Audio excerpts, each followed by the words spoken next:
إنه من يتقي ويصبر فإن الله لا يضيع أجر المحسنين. And if a person lives with taqwa, as in makes decisions conscious of Allah Rabbul Izzah, ويصبر and persists on it, perseveres, فإن الله, verily Allah Rabbul Izzah, لا يضيع أجر المحسنين, will not let the reward of the righteous perish. And a beautiful story that personifies this notion is the story of Qadi al-Maristan, whose name is Muhammad ibn Abdul Baqir. Muhammad ibn Abdul Baqir was a person who was in Mecca, and in those days life was difficult. There was no institutions that would pay, and he was living rough and provisions were little. And one day he says hunger drove him out of his home, where he's looking for something to eat, and he doesn't have any money to spend on himself and buy and purchase something to eat. So walking in the streets, he's looked down and he saw a bag, a sack, a purse. He leant down, picked it up, took it home, opened it, and he says, I have never seen a pearl necklace like this before, dazzling and in a nice purse. So he goes, then I heard outside a person calling that, oh people, whoever has found a sack of pearls, I will give him 500 dinars. And 500 dinars is 500 gold coins. So he says, I thought to myself, I'll go out and I'll give the man the bag and maybe benefit from the 500 because he's offering it as a reward. So because I walked out, I saw the elderly man and I invited him in. I asked him, as is the sunnah of the Prophet, describe the sack. So he described it, with the material that's in there and the tie that's on it. And then I said, describe what's in it. And he described it. And I said, describe the string of the necklace. And he described it. So this Qadi al-Maristan, young student at this stage, gave him the sack back, gave him the purse of pearls back. So the man gave him 500. And this is where you see the taqwa of a righteous person. So he to himself recognizes that, listen, I have no haq on this money, because essentially the good was his and I've just returned it. That's his right.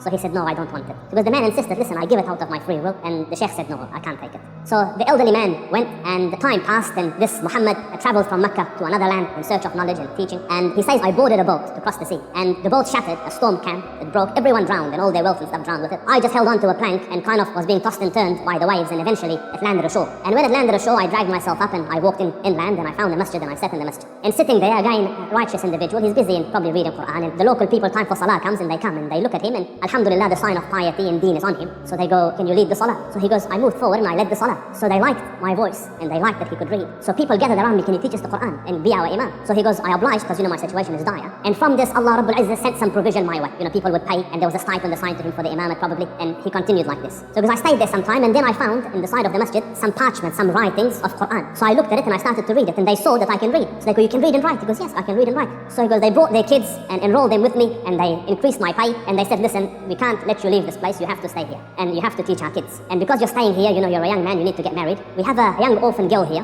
who has some wealth left to her, so why don't you marry her? So he says, I refused, but they insisted, so eventually I relented. And in those days, you wouldn't see your wife until later on, until the wedding night. So at the wedding night, the lady came into the wedding chamber, and he looks up, and on her neck, his eyes are caught by a necklace. And he's just sitting there, be glued to the necklace. And the poor orphan girl is thinking like, hello, I'm here. And this guy's eyes are just on the necklace. So the girl felt, this is a very materialistic person, his eyes are focused on, and he doesn't care about me, he's after my wealth. So she complained to the locals, and they came to him, Sheikh, what did you do? You broke the heart of an orphan, He goes, no, there's a story. So what's the story? Because I was in Mecca, and I was walking, and I found this purse, and I opened it, and there was pearls in there, and an old man came, and he wanted, and I gave it to him, and he offered me 500, and I said no, and that same pearl is on her neck. So they started to say, Allahu Akbar, Allah, he started screaming, until everyone in the island gathered. So he goes, what's going on? They go, there's a story. That old man came here, this is where he was. And he used to make dua, Ya Rab, I have not seen a more decent man than that young man. Return him to me, so that I could marry my daughter to him. But he passed away, and Allah Rabbul Izzah accepted his dua, brought you here, and subhanallah, you married the girl. And not only that, the pearl necklace is still within his family. And this